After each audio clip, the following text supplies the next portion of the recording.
বলতেছিলেন আমার নবীর জন্য একটা বুরাক হইলে যথেষ্ট হইতো, কিন্তু আমার নবীর জন্য আমার আল্লাহ শত শত বুরাক বানিয়েছিলেন। এই জন্য বানিয়েছিলেন যে যেমন একটা মিনিস্টার, একটা মন্ত্রী যে আপনি যদি আগে আনতে যান, ওই মন্ত্রীকে 2 জনেও এগিয়ে আনা যায়, 5 জনেও যায়, তার মানে ভোটে জয়যুক্ত হয়েছে, 5 জনেও আনা যায়। কিন্তু গ্রামের মানুষ, হাজার হাজার মানুষ কেন তাকে এগিয়ে আনার জন্য যায়, কেন স্বাগতম দিতে যায়? তার মানে তার সম্মানটা বেশি বাড়ে। কথা কোন ঠিক না নাই? আমার নবীর সম্মান আমার আল্লাহ বেশি বাড়ানোর জন্য শত শত শত শত বুরাক বানিয়েছিলেন। বন্ধুরে গভীর মনোযোগ দিয়ে শোনো, এই কথাটা এই জন্য তুলে ধরেছি। 3 দিন আগে আমার টেলিফোনের মাধ্যমে বলছে হুজুর মেরাজের কিছু অংশে খানিকটা অংশ আমাকে শোনাবেন। আমার নবীকে যখন নিয়ে বুরাকে উঠাইয়া ইলাল মাসজিদিল আকসা সুবহানাল্লাযী আসরা বিআবদিহি লাইলাম মিনাল মাসজিদিল হারাম ইলাল মাসজিদিল আকসা। লম্বা ইতিহাস সংক্ষিপ্ত আকারে বললাম। ইলাল মাসজিদিল আকসা, মসজিদে আকসার মধ্যে আমার নবীকে নামাইলেন। আমার নবী মসজিদে আকসার মধ্যে ঢুকিয়ে দেখে শত শত হাজার হাজার পয়গম্বর হযরতে আদম আলাইহিস সালাম থেকে দিয়ে ঈসা রুহুল্লাহ বিশ্ব নবী মুহাম্মদ সাল্লাল্লাহু আলাইহি সাল্লাম পর্যন্ত যত নবী, যত পয়গম্বর, যত রাসূল এই দুনিয়ার জমিনে আগমন করেছিলেন, তারা সবাই মানে জামাতের মধ্যে দাঁড়াই আছে, সবাই 2 রাকাত নামাজ আদায় করবে, কিন্তু ইমাম সাহেবের জায়গাটা খালি। কিন্তু আমার নবী মনে মনে ভাবছে জিবরাইল রে, আজকের ইমামতি করবে আদম নবী, আজকের ইমামতি করবে ইব্রাহিম নবী। জিবরাইল সালাম বলে নবী গো, আজকের ইমামের উপযুক্ত আদম নবী নয়, আজকের ইমামের উপযুক্ত ইব্রাহিম নবী নয়, আজকের ইমামতি করবে নবী মুহাম্মদুর রাসূলুল্লাহ। সুবহানাল্লাহ কোন জোরে, আরো জোরে কোন সুবহানাল্লাহ। বন্ধু আমার নবী বলেন জিবরাইল সমস্ত নবীগুলো এই জায়গার মধ্যে কেন উপস্থিত? জিবরাইল সাল্লাম বলে নবী গো, আপনার আজকে আখেরি সফর, আল্লাহর বাড়িতে আপনি যাবেন, সমস্ত নবীগুলো আপনাকে শুভেচ্ছা স্বাগতম জানাইয়ে আপনাকে আল্লাহর বাড়িতে সফরে পাঠাবে। যেমন ছোট্টবেলায় আমরা কিন্তু হাজী সাহেব যখন মক্কার জমিনে হজ করতে গেছে, কিন্তু রাস্তা দিয়ে হাইটা হাইটা আমরা নারায়ে তাকবীর দিছি না নাই? কি গো দিছি না নাই? আমরা হজ যাত্রী জিন্দাবাদ, মক্কা মদিনা জিন্দাবাদ কইছি না গো? হ্যাঁ, এটা শুভেচ্ছা স্বাগতম জানিয়ে দিছি। আমার আল্লাহ বলে আমার নবীর মান সম্মান আমি আল্লাহ বাড়াইয়া দেওয়ার কারণে সমস্ত নবীগণ আজকে মারহাবা দিয়ে তাদেরকে শুভেচ্ছা স্বাগতম জানিয়ে আল্লাহর বাড়িতে পৌঁছে দিবে।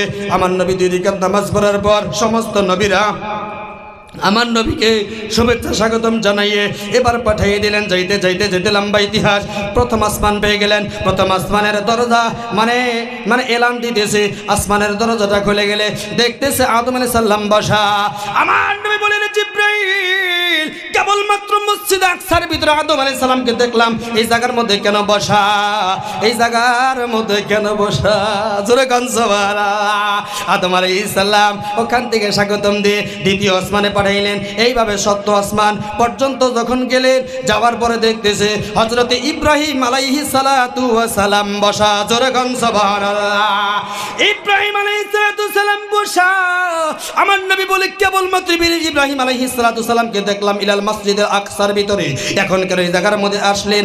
আমার জিবরাইল বলে রে নবী, আপনাকে শুভেচ্ছা, আপনাকে শুভেচ্ছা, আপনাকে স্বাগতম জানানোর জন্য, ইব্রাহিম আলাইহিস সালাম আপনাকে দেখার জন্য আপনার সাক্ষাতে, আপনার মোলাকাতে বসা আছে। লম্বা ইতিহাস এখানে বয়ান করতে গেলে ঘন্টায় ঘন্টায় সময় পার হবে, কিন্তু সময় দেওয়া যাবে না।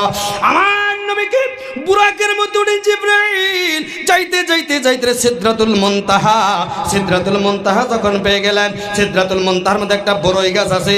ওই বড়ই গাছের মধ্যে হাজার হাজার পাখিগুলা বড়ই গাছের মধ্যে পাতায় পাতায় বসে আছে।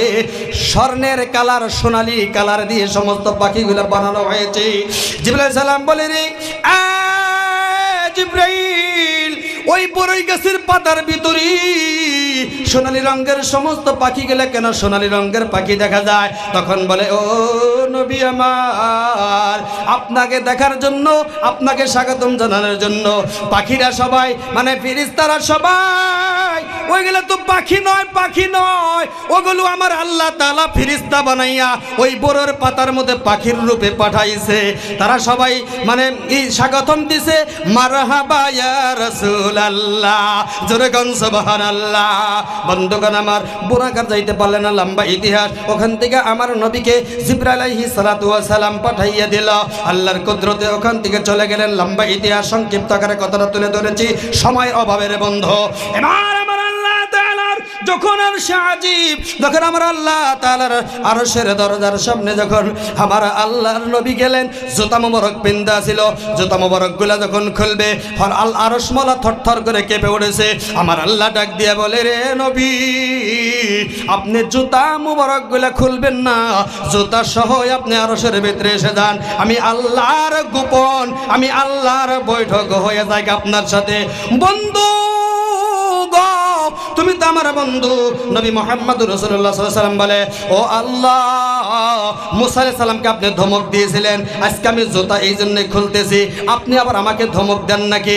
আমার আল্লাহ বলে, মুসা নবীর সাথে তোমার সাথে কোনো তুলনা নাই। ও আমার হাবিব, আমার বন্ধু, তুমি আমার সাথে গোপন বৈঠক, স্যান্ডেল তুমি খুলবা না, স্যান্ডেল পর্যন্ত, স্যান্ডেলের ধুলি পর্যন্ত আরশে আজিম সম্মান করেছে। জোরে গান সুবহানাল্লাহ। বন্ধুরে, লম্বা ইতিহাস, আমি সেই দিকে যাব না।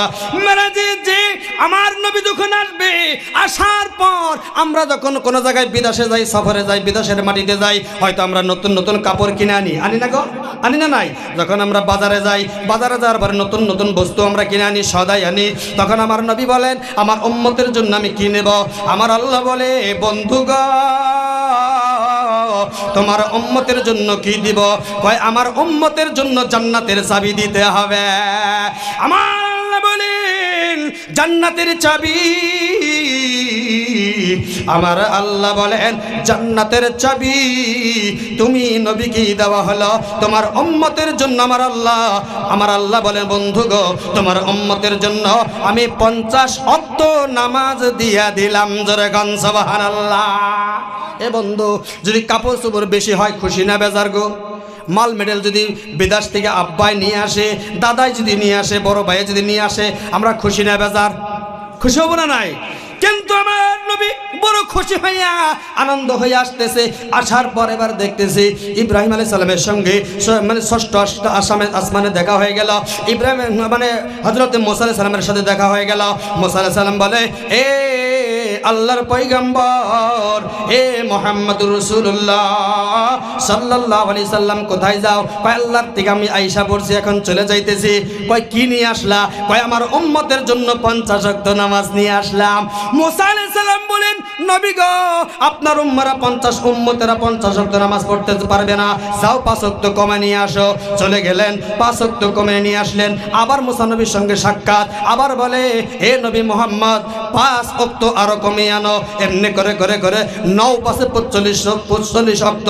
আমার নবী একবারেই 45 ওয়াক্ত কমাইতে পারতেন, কিন্তু 5 ওয়াক্ত করে কমাইতেছে।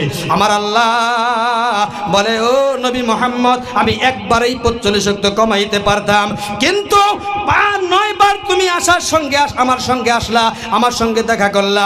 এ হাবিব, তোমার আমি দেখব, তোমার সাথে আমার সাক্ষাৎ হব, যার কারণে আমি 9 বার আনলাম। মুসা আলাইহিস সালাম বলেন, বিশ্ব নবী তো একবার মেরাজ করলো, ও নবী মুহাম্মদ, তোমার সঙ্গে যখন আমার 9 বার সাক্ষাৎ হয়ে গেল, আমার মনে হয় আমার 9 বার মেরাজ হয়ে গেল। জোরে গান সুবহানাল্লাহ, আরো জোরে গান সুবহানাল্লাহ। নারায়ে তাকবীর, নারায়ে তাকবীর। মাশাআল্লাহ। কি নাম? কি নাম এটা? আমার মুরব্বিগণ, এই জন্য সংক্ষিপ্ত আকারে আমি কথাটা তুলে ধরেছি। যখন এই 5 ওয়াক্ত নামাজ উম্মতরা যখন এই 5 ওয়াক্ত নামাজ পড়বে, আমার আল্লাহ বলে, নবী, আমি আল্লাহ 50 ওয়াক্ত নামাজের সওয়াব তোমার উম্মতের আমল নামায় দান করে দেব। জোরে গান সুবহানাল্লাহ। আরো জোরে কান সুবহানাল্লাহ। আসসালাতু মিরাজুল মুমিনিন, এই নামাজের মধ্যে যখন মুসলমান খাড়া হবে, নামাজের মধ্যে যখন দাঁড়াইয়া যাবে, মুসলমানের মেরাজ নামাজের মাধ্যমে হয়ে যাবে। জোরে কান সুবহানাল্লাহ। 5 ওয়াক্ত নামাজ যদি আমরা পড়ি, দিন রাত 24 ঘন্টার ভিতরে আমার আল্লাহর সাথে 5 বার মেরাজ হয়ে যাবে। বহুত লম্বা ইতিহাস ছিল রে বন্ধু, সেই দিকে আমার যাই না। আমার নবী এই উম্মতের জন্য কষ্ট করেছে, দুনিয়ার জমিনে রক্ত দিয়েছে, দিছে না নাই? কথা কন, দিছে না নাই? বদরের প্রান্তরে আমার নবী বহুত কাঁদছে উম্মতের ফিকিরে। অহদের প্রান্তরে আমার নবী দান দান শহীদ হয়েছে, মাথার মধ্যে লোহার টুপি বিন্ধে গিয়েছিলেন, সাহাবীরা কামড়িয়া বের করেছিলেন, সাহাবীর মুখের থেকে দাঁত ভেঙে গিয়েছিলেন, সাহাবীদের মুখের থেকে দাঁত যখন ভেঙে গিয়েছিলেন, আমার নবী এই 2টা জায়গার মধ্যে ছিদ্র হয়ে গেছে কপালের মধ্যে। তখন ছিদ্র হওয়ার পর তখন রক্তগুলা প্রবাহিত হইতে লাগছিল, 2টা হাত এইভাবে চাপ হইয়া ধরছিলেন আর আল্লাহর দরবারে বলছিলেন, আল্লাহ